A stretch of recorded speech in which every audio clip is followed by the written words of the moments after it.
मैं गौरी आप सभी लोगों का स्पेक्ट्रम अकेडमी के यूट्यूब चैनल पर स्वागत करती हूँ।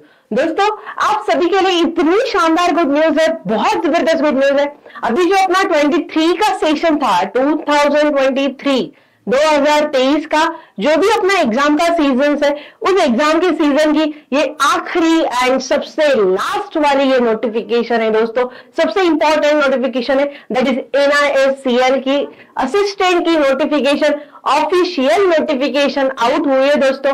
आई will explain it to you in detailed, very very very very in easy manner. So दोस्तों, stay tuned with this video and अगर आपको इस पूरे वीडियो के बीच कोई भी डाउट आए तो प्लीज आप कमेंट सेक्शन में अपनी क्वेरी या फिर अपना क्वेश्चन मुझे सेंड कर सकते हो, ताकि मैं आपकी क्वेरी का आंसर भी दे पाऊं। सो दोस्तों, let's see this official notification of NISCL assistant. Let's see this is the official notification PDF, right? The New India Assurance Company Limited, जितने भी लोग ऐसे हैं कि जो बैंकिंग और इंश्योरेंस का प्रिपरेशन कर रहे हैं, बैंकिंग इंश्योरेंस एग्जाम का प्रिपरेशन कर रहे हैं, उन दोस्तों के लिए, उन सारे स्टूडेंट्स के लिए, उन सारे एस्पायरेंट्स के लिए ये जो नोटिफिकेशन है या फिर ये जो पोस्ट है, this is very crucial.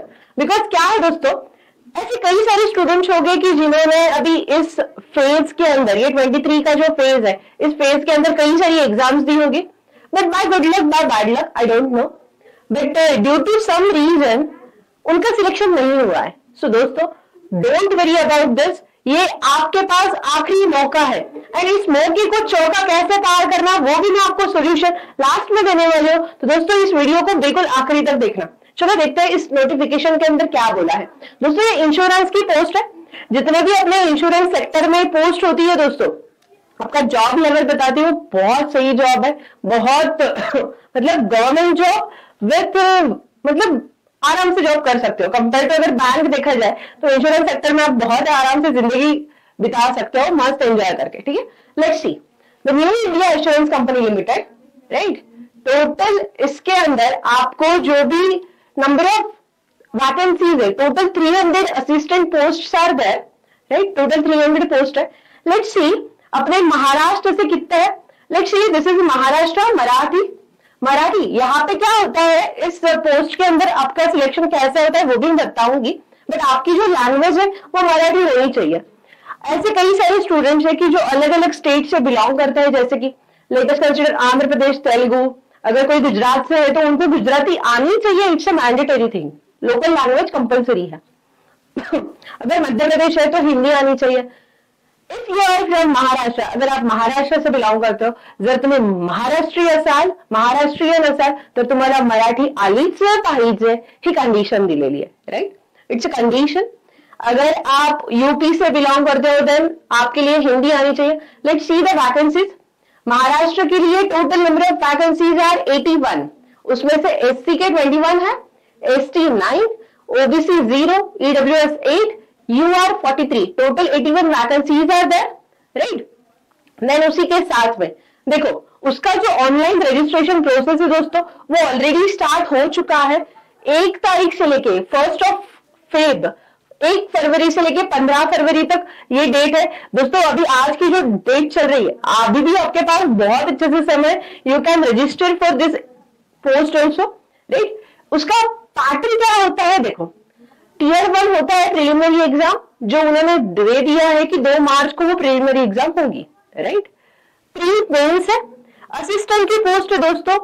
Main thing is आपका जो भी बैंक का PO लेवल होता है, क्लर्क लेवल होता है, उससे कई गुना इजी एग्जाम आपकी ये होने वाली है, राइट। तो नंबर ऑफ सिलेक्शन के चांसेस आपके बहुत सही रहेगा, बिकॉज डिफिकल्टी लेवल इतनी नहीं होती है NISCL इंश्योरेंस सेक्टर के लिए, वो भी असिस्टेंट के लिए, राइट। सो उसका down letter of call letter वगैरह वो बोल रहे हैं। देन आपको ऑनलाइन ही अप्लाई करना है।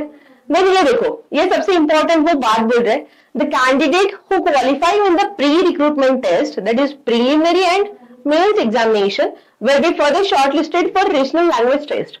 मतलब क्या होता है दोस्तों, आपका पहले प्रीलिम्स होगा, फिर प्रीलिम्स के बाद मेंस होगा। प्री एंड मेंस होने के बाद आपकी LPT होगी। LPT means what, language proficiency test. मैंने आपको जो बीच में स्टेज के बाद में जो लैंग्वेजेस बताए, तो आपको वो लैंग्वेज अच्छे से आनी चाहिए. You should have a more comfortability with this language. मतलब आपको अगर सपोज आप महाराष्ट्रियन हो तो आपको ये इज कंपल्सरी कि तुम्हाला मराठी आलंच पाहिजे. It's a compulsion. It is getting. Then let's see the eligibility criteria. The first thing is nationality. You should be the citizen of India. You can have a citizenship of Nepal or Bhutan also, or Tibetan refugee. Then a person of Indian origin has migrated from Pakistan. मतलब ऐसे कई सारे students हैं कि जो उनका जो भी ओरिजिन है, ओरिजिन इंडिया में था, बट वो due to some reason they are migrated to other countries like Pakistan, Burma, Sri Lanka, east African countries like Kenya और Uganda, then Tanzania, Zambia, Malawi, ऐसे कई सारे देश है. Then age, most important thing, age criteria इसका बहुत सही है. बाकी जो भी बैंकिंग एंड इंश्योरेंस के असिस्टेंट की जो पोस्ट होती है उसका जो एज क्राइटेरिया होता है वो ऑलमोस्ट 21 to 27, 28 होता है. But here you have big chances.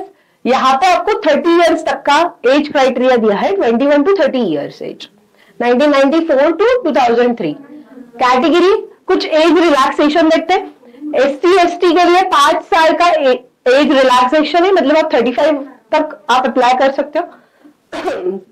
OBC non criminal होना मैंडेटरी है, 3 साल के लिए कर सकते हो. देन उसके बाद ये PWD 10 साल का है. ऐसे कुछ एज रिलैक्सेशन दिया है. एजुकेशनल क्वालिफिकेशन दोस्तों बहुत सही है. Let's see the educational qualification क्या बोल रहे हैं. A candidate must possess the minimum qualification of graduation in any discipline from a recognized university or any equivalent qualification recognized as such by the central government. सिर्फ इतना ही है कि आपका graduation होना चाहिए. परसेंटेज का कोई मैटर दिया नहीं है. सो एनी ग्रेजुएट, ऐसे कई सारे ग्रेजुएट स्टूडेंट है कि जिनका ग्रेजुएशन तो कंप्लीट हुआ है but due to some reason उनका अबाउट 60% नहीं है, तो वो जो जितने भी AO की पोस्ट होती है तो वहां पे वो अप्लाई नहीं कर सकते. तो उनके लिए ये बहुत बड़ा मौका है, बहुत सही चांस है. You have to just grab this opportunity, right. Then इसके अंदर फिर एक सर्विसमैन, डिसेबल्ड एक सर्विसमैन, इनके लिए कुछ कंडीशंस दी है. फिर बेंचमार्क उनके लिए दिया है कि आपका क्या क्या हो सकता है. VI, HI, OC, ID, MD. You can go through this details also. ये नोटिफिकेशन जो है वो आपको आपके इस वीडियो के नीचे जो भी कुछ डिटेल्स है उस डिटेल्स के अंदर भी आपको मिल जाएगी नीचे डिस्क्रिप्शन बॉक्स के अंदर. देन डिसेबिलिटी के अंदर स्क्राइब के लिए कुछ कंडीशंस होती है, वो कंडीशंस दी है. ये स्क्राइब की जो कंडीशंस होती है उसके लिए मैं अलग से एक नई वीडियो बनाने वाली हूँ. आपको उस वीडियो के अंदर पूरी डिटेल्स भी मिल जाएगी. बट फिर भी कुछ चीजें बता देती हूँ कि आपको अपना स्क्राइब खुद ही मैनेज करना होता है. मतलब you have to arrange this scribe as per your own cost, right. Then जो स्क्राइब होता है वही स्क्राइब सेम एग्जाम नहीं दे सकता. मतलब अगर सपोज आप NICL का फॉर्म फिल कर रहे हो, आपके पास में और एक स्क्राइब है, तो वो खुद भी NICL का ही एग्जाम असिस्टेंट ही नहीं फील कर सकता. This is a mandatory condition. Then एक स्क्राइब एक ही इंसान के लिए हो सकता है, सेम पर्सन दूसरे इंसान के लिए स्क्राइब नहीं बन सकता. देन एकेडमिक स्ट्रीम कोई भी चल सकता है, ऐसे कुछ कंडीशंस दी है. देन उसके बाद let's see this pre examination pattern क्या होता है. ये देखो, examination online objective test, total of 100 marks. English रहेगा आपका 30 मार्क्स के लिए 30 minutes for 30 marks 30 questions 20 minutes. Reasoning रहेगा 35 marks 35 questions 20 minutes. Numerical ability 35 marks 35 questions 20 minutes. 60 minutes का टेस्ट है. देन उसके बाद जो आपका टियर 2 दैट इज मेंस होता है, तो मेंस में देखो इंग्लिश है 40 क्वेश्चंस 50 मार्क्स. देन उसके बाद रीजनिंग है 40 questions 50 marks. Numerical ability test that is 40 questions 50 marks. Computer है 40 questions 50 marks. General awareness 40 questions 50 marks. Total is 250 and total duration will be of 2 hours duration. Separate time for each test, section और composite time, right? ये अभी तक उन्होंने फिलहाल में दिया नहीं है. तो अभी आज ही USSC का भी एग्जाम था, तो उसमें क्यूमुलेटिव टाइम था 2 घंटे का, 2 आवर्स का टाइम। एंड उस 2 आवर्स के अंदर आपको जितने भी ये 5 सेक्शन है, सिर्फ यही 5 सेक्शन है, 200 क्वेश्चन, 200 क्वेश्चन, 200 मार्क्स, यही पैटर्न था। But they have given cumulative time, right. यहाँ पे अभी उन्होंने मेंशन नहीं किया है, वो आपको पता चलेगा, right. Then penalty for wrong answer, obviously for each question wrong, then 1/4 of the marks 0.25 minus होगा। 1 मार्क, अगर एक क्वेश्चन राइट आता है then you will get 1 mark, अगर रॉन्ग आता है then you will lose -0.25। Then उसके बाद आइडेंटिटी वेरिफिकेशन, आपके पास PAN card, passport, driving licence, voters card, bank passbook, ये कुछ होना चाहिए इसमें से एक। देन रीजनल लैंग्वेज टेस्ट के बारे में बोला है। ये जो रीजनल लैंग्वेज टेस्ट होती है दोस्तों, it is of qualifying nature only. Then no scores will be allotted for the same, उसके लिए कोई भी स्कोर अलॉट नहीं किया जाता। आपका जो भी मेंस का स्कोर है वही स्कोर आपका कंसिडर होगा। एंड ये जो LPT होगा, regional language test, this is only for the qualifying nature, right. Then उसके बाद डॉक्यूमेंट्स आपको क्या क्या लगते हैं वो उन्होंने दिया है। फिर ये एग्जाम सेंटर है हर एक स्टेट के, ये देखो आंध्र में कौन से है, Tier 1, Tier 2 के लिए। महाराष्ट्र के अंदर इतने सारे एग्जाम सेंटर्स है प्री एंड मेंस के लिए, you can go through this. Then application जो फीस है SC, ST, PWBD उनके लिए सिर्फ और सिर्फ 100 रुपीज है। एंड अगर आप other candidate except this candidate like OBC, then you can say UR, general, right, उनके लिए टोटल 850 रुपीज टोटल चार्जेस है, राइट। पेमेंट ऑनलाइन करना है। फिर उसके बाद आपको कैसे क्या फॉर्म फिलअप करना वो इंपॉर्टेंट है। आपका लेफ्ट थंब, ये देखो, if candidate left thumb impression आपको देना है। देन हैंड रिटन डिक्लेरेशन कौन से फॉर्मेट में देना है, इसके अंदर इस डिक्लेरेशन में आपको डेट ऑफ बर्थ मेंशन नहीं करनी है। This is most important, because अगर आपने ये डिक्लेरेशन, उन्होंने फॉर्मेट दिया है, बट अगर आपने डेट ऑफ बर्थ वाला फॉर्मेट दिया तो आपका आगे जाके दिक्कत हो सकती है, राइट। देन उसके बाद एप्लीकेशन प्रोसीजर दी है कैसे करनी, पेमेंट कैसे करना वो दिया है। देन फोटोग्राफ, आपको क्या क्या लगेगा, आपका खुद का फोटोग्राफ लगेगा स्कैन। फिर उसके बाद आपका थंब इंप्रेशन लगेगा, आपका हैंड रिटन डिक्लेरेशन लगेगा, आपकी सिग्नेचर का फोटो लगेगा। एंड फिर बाकी सारी एजुकेशनल डिटेल्स लगेगी फॉर्म फिल करने के लिए, राइट। देन कॉल लेटर के बारे में बोल रहे हैं वो। फिर ये देखो सबसे मेन बात कि आपको इस पोस्ट से, इस असिस्टेंट की जो पोस्ट है, आपको सैलरी कितनी रहेगी। लेट्स सी, आपका जो बेसिक स्केल रहेगा 22,405, अप्रॉक्स आपका जो total involvement works 37,000 rupees per month.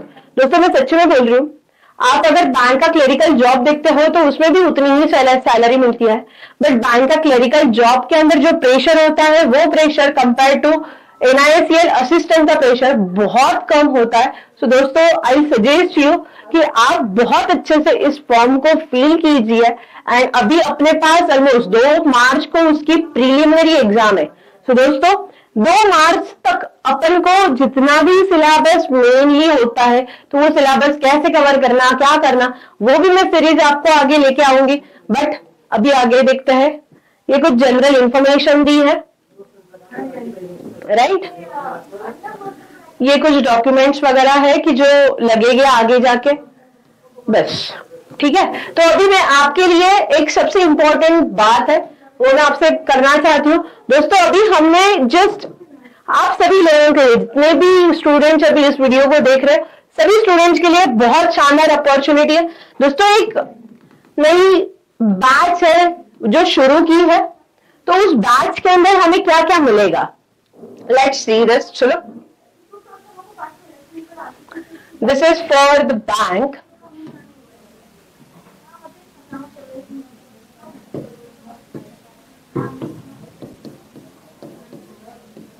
And insurance, जितने भी लोग बैंक एंड इंश्योरेंस के लिए प्रिपेयर कर रहे हैं, specifically you can say this batch is oriented for only NISL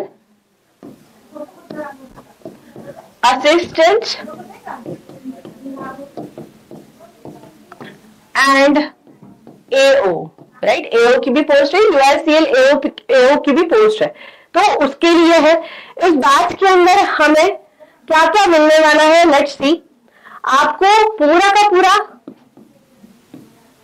maths plus reasoning, जो एग्जाम ओरिएंटेड टॉपिक्स होते हैं वो सारे के सारे आपको वो टॉपिक्स मिलेंगे। बैच का जो टाइम है वो टाइम रहेगा 2:30 to 4 PM daily, right. And main thing reasoning जो है वो रीजनिंग मैं खुद कंडक्ट करने वाली हूँ। मैथ्स के लिए हमारे निखिल सर है, बहुत शानदार पर्सनालिटी है, वो आपको मैथ्स सिखाएंगे। तो दोस्तों ये जो बैच है, इस बैच को परचेज करने के लिए आपको एक काम करना है, स्पेक्ट्रम अकेडमी का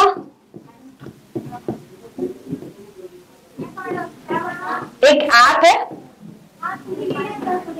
उस ऐप के थ्रू आपको इस बैच को परचेस करना है। उसकी भी लिंक नीचे दी गई है। अगर आपको इस पूरी की पूरी प्रोसेस के अंदर कुछ भी क्वेश्चन आते हैं, कुछ भी क्वेरी आता है, then you can comment it in the comment box. And दोस्तों मैं सच में बोल रही हूँ, ये अपॉर्चुनिटी बिल्कुल भी मत गंवाना, बिकॉज ये खत्म होने के बाद आपको फिर से मौका जुलाई अगस्त के अंदर ही मिलेगा। सो दोस्तों this is a best time to grab this opportunity.